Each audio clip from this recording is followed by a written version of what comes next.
Minutes.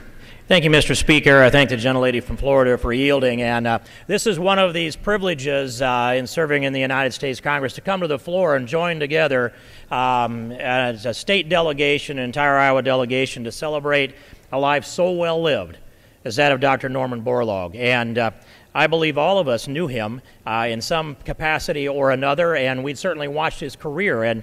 And I want to say this about Dr. Borlaug. First, he did go to school at the University of Minnesota, and for my Minnesota friends, I can't even imagine what it would have been like if he would have had a full Iowa education. That's part of the banter that goes back and forth across the state lines.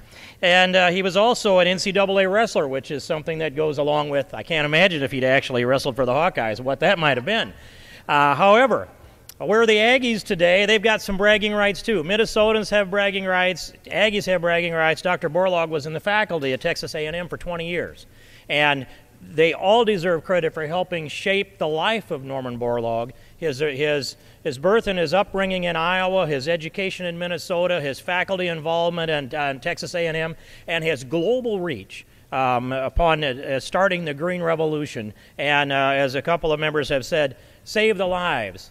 Not just start limited from hunger, but save the lives of 1 billion people with a B.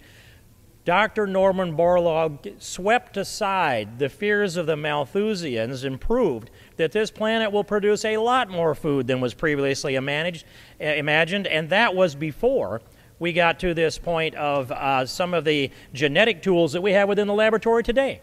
So, Mr. Speaker, I want to say that you cannot overemphasize the impact of Dr. Norman Borlaug's life. And he is a treasure. His life and his commitments a treasure for the entire United States, for all of us.